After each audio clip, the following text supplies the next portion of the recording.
J.J. McCarthy chit-chatted about what life is like now that he is a starting quarterback in the NFL and what the expectations are now of his game. Coming in here, I was taught how to play quarterback in a very different way, and that's, expected going into the league, going into any new team, any new system. But at the end of the day, it was really just the injuries that I felt like, kind of took away all those reps and the constant repetition to make those a habit and make them concrete like KO talks about. But, I feel like, it's just the repetitions. How many times could I go home and every time I take the dogs out, I'm getting, 10 drops each time. Little things like that where you just keep building the reps. I like stealing reps. Now, I was a guy that would do a wall sit somewhere, like an ass. Like if we're out somewhere, sure. Let me go steal a wall sit. Sure. Let me go get a minute. Let me get 2 minutes. Now, I used to be a public pass set guy as well. Mm-hmm. And I did that mostly whenever A.Q. Shipley was in my life. And I think that was because I was trying to showcase to him that he can get extra reps publicly as well. I like any time somebody's stealing reps. Now, what a lot of people are taking from that, I think, is, hey, he needs to work on a lot of stuff all of a sudden. He's already in the NFL. He's in his second year. What's the entire angle here? And what's the end game of changing up your entire swing once you make it to the PGA? And it's like, well, we've seen guys in the past have to change the way they throw and change the way they operate in the pocket. And we were just chatting about the guy who's playing tonight. Josh Allen was one of the most raw, talented humans that I think the NFL's ever seen. I think that would be an easy sentiment. There was things in highlights of him, his rookie year, jumping over, like not somebody diving at his waist. This person was meaning to helmet tackle him. And he jumped over this guy's head in the middle of a game. And then he would go to throw it, and boy, it was in the stands. Nobody's near where that is. So it's like, it was its own experience. It was. It was its own experience. And then the next year he showed up and wait a minute, those balls aren't in the stands anymore. They're kind of a little bit closer. Then the third year he shows up and it's like, bang, we get Stephon Diggs over here. We get another deep option and also pinpoint target, bang, bang, bang. So everybody kind of points to the Josh Allen story because where he was his rookie year versus where he is now, let alone where he was year 4, year 5, is what everybody hopes whenever their guy maybe doesn't fit the NFL football style early enough. Joining us now is a man who has, I hope, literally maybe the most sane answer about this all. This guy watched JJ at Michigan, told us JJ has everything that you would possibly want to be an NFL quarterback. Now he's hearing that JJ McCarthy is having to change some things up mid-season here in his second year. Excited to hear what his thoughts are on how JJ will attack this and if he'll be Josh Allen. Ladies and gentlemen, Kirk Herbstreit. Yeah, Kirk! Kirk, it feels like you're the right guy to ask this to and about. I don't know if you got to hear the soundbite, which is why I was trying to re-summarize it for you there as I was asking you the question. J.J. McCarthy had a press conference where he chit-chatted about how changing his drops, changing his throw. People are basically saying, hey, he's changing the quarterback that he is here, middle of his second year. He also mentioned because of the injury, I didn't get all the reps my rookie year and also rookie offseason. So what do you think this means for J.J. long-term? And is he Josh Allen? Is there another Josh Allen on the way where development is about to be crazy? Because we're seeing JJ miss, some balls that I don't know if we all expected. I certainly did not, Kirk. I agree with you. I don't know if the Josh Allen trajectory and what he's been able to do is kind of a unicorn. I mean, he's such a rare commodity. Looking forward to seeing him tonight. But I think how many starts does J.J. McCarthy have? 5 or 6 starts in his career at this point. I think in a year where we've seen Daniel Jones and Baker Mayfield and Sam Darnold all kind of get things, kind of resurrect their careers and get in the right spot, I just think it's very premature, whether it's a guy like J.J. McCarthy or Michael Penix or whoever it might be, to look at them and evaluate them and make a declaration that this guy's trash or this guy's doesn't have what it takes. I'm not saying that you guys are saying that at all, but I know there are people out there because we are, as a world of consuming sports, especially at that position, we want results right now. What have you done for me last week? What did you do against Baltimore? What did you do against Chicago? And if, like this week, if he goes out and balls, then people will be like, "Oh, he figured it out this week." It's not like that. I think the injury last year set him back. Just getting reps, just being around. Even this year, there were times when he wasn't able to get a lot of reps. Monday through Friday. So that's going to slow down your development. I was surprised. I don't know if he's going to rephrase that next time he talks publicly with the media about, I'm learning how to play quarterback totally different from what I knew in the past. I mean, he was pretty effective at Michigan. Now, let's remember the kind of quarterback he was at Michigan. He was not a quarterback like you see in some of these systems that run some form of a spread, and the quarterback does everything. He's throwing it 50 times. They go as he goes. This was an offense in college that ran the football.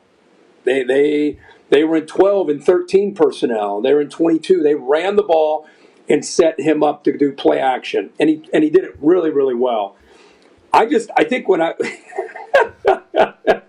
There it is. Yeah, right there. 100%. The one thing that I always thought is the marriage. I thought with he and KO, I just thought the scheme very similar. I thought KO could kind of adjust this scheme to his skill set, and I still think that. And I think as they progress and get better, it's funny. We were at dinner last night, and Sherm asked me if I'm out on J.J. McCarthy. We were walking back to the hotel. I was like, are you out? He's like, I don't like what I'm seeing. And he's like, I wouldn't be surprised maybe if maybe they wouldn't get like a Mac Jones or somebody else, because it's really hard, to watch a guy develop when you're trying to compete in the NFC North.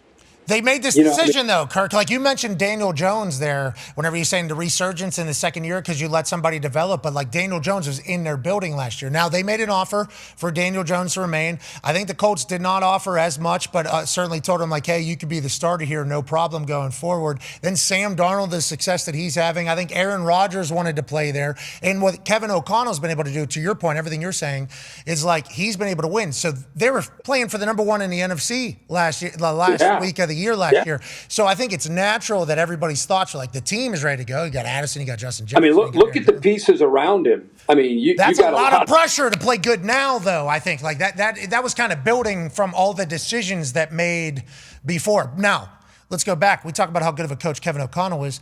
This is J.J. McCarthy literally talking about quarterback development right now. Like that is what he is saying. Like he's having me work on this. He's having me work on that. That's like development. That is actual coaching. That's happening, hopefully, at a team near you. You would hope. So I don't know. Them making my entire thought on is all those decisions they made. I think they thought JJ was going to be good now. I think I look at him almost as a rookie. And I mean, look at Caleb last year. I think there are a lot of people that are like, this guy's trash. Get rid of this guy. He's terrible. Valid. And then they went out and got Ben Johnson, and he got more reps.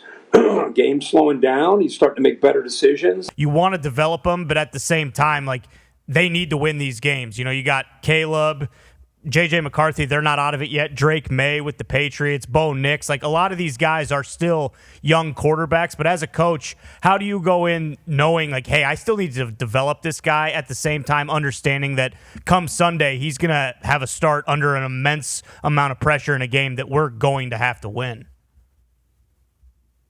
Yeah, the first part there, Ty, I don't really follow the Vikings as, my fellow Packer mate there. You can understand that. No, yeah, for sure. Yeah. I like shitting on him, though, when he doesn't play good. What's up? I'm sorry? I said I like shitting on him when he doesn't play good, though. Yeah, it's rude. Okay. Yeah, so I don't know about the alter ego 9 question, but the young quarterback, definitely. I think, you make a lot of excellent points, where these guys are. And I think really playing with a young quarterback, that process starts the day that they arrive, on campus, at your organization. And I think just the biggest thing, to play quarterback in this league, you obviously everything is, about, ultimately running a game plan and going winning and stacking success each and every week with that. So when I look at developing a quarterback, and it's really, frankly, how I look at how to train a football team, you have to reverse engineering. And what I mean by reverse engineer, if you look at the games in the National Football League, and I'm sure the guys can give us stats on this as we're talking about it, but if it's a 17-game season, on an average, 9 of your games is going to come down to a 2-minute drill. Okay. And if you look at the playoff football games, over 90% of those games are going to come down to the last series. So that's the reality of winning a championship in the National Football League. So how do you train the most important position on the field with the quarterback? They have to be able to throw the ball from the pocket. And, and I could hear, Paul Hackett, my old mentor, he'd always, tell us as young coaches, that we're working with the quarterbacks, you can't be spending so much time on the run game and the protection, because these guys get paid to throw the football. At the end of the day, they got to be able to pick the ball up and go win the game at the end of the game. So the hardest thing for a young quarterback, in my opinion, is the drop back game. So, you start with the run game, and the run game today is a lot harder than it was in the 90s. I mean, these defenses today are, they're giving you so much scheme in first and second down, almost the way it was in third down in the old days. So you to run the football, it creates more work as far as, more check with me's, automatics, and things of getting out of plays. And that falls on the responsibility of the quarterback. Then you have protection adjustments. Are you a hot team, or are you protection adjustment team? I've always believed you had to be both. So there's more work too in the development of quarterback. And then the action game in the quarterback movement stuff, it's really a 1-2 run type decision. So they have to be able to do that. And every quarterback that plays in this league can do those things in his, I think in his sleep. I think that just comes into training. But the drop back part of it, I always felt that, when a guy was playing in his first year, and Aaron's really the last one I've had as a starter. And if you go back and look at these young guys, we'd always ask them and say, what are your top 7 pass concepts? And then really, buy into those, and 2 of them were usually a 3-step or some form of a 4 vertical. You had to give them a runaway, but you kept their decision-making really clean. Either they're pure progressions where you just 1, 2, 3, 4, where the ball goes, or a pure progression to the field with an opportunity to throw the ball to a one-on-one match. So making it real clean, because you wanted those quarterbacks at a young age to be able to play in 7 concepts that they could just close their eyes and play. And what I found is, throughout their whole career of working with them, those concepts are the ones you'd always lean towards in a big opportunity in the game, or if they're struggling and things like that, because the drop back game, the timing, the footwork, and all the work that goes into that, that's the hardest thing for young quarterbacks to have success. And then there you go. How's this drop back, Coach? I'm going to do Steve Young. Remember this shit? Remember when he used to do that one right there? Remember Steve Young used to do that drop back?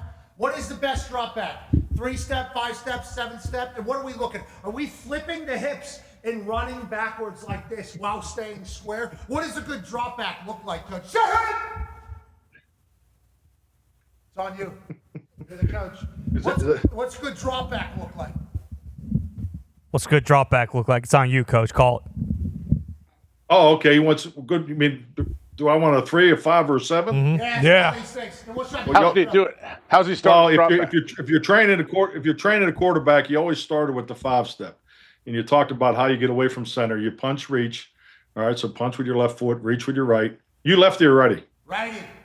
I was doing Steve. Okay, yeah, punch, and then reach with your right foot, right across the midline. A little more. Open that hip up. Can you turn the foot a little bit? Keep your chin on your shoulder, looking downfield. Yeah. No, I mean, you got to look. Oh, shit. You get your helmet straight. Yeah, I don't know if my helmet's going to be okay. He doesn't know if his helmet's going to be able to get there, Coach. We just threw you out of the quarterback room. No, whoa. There you go. There you go. Punch, reach, crossover. Here you go. Heel to toe. Now fire that son bitch. Big on that 4-step. Oh, yeah. There you go. That's a good ball. Now, Where you go for that? Now we got something to work with. Yeah, we can spin a little bit.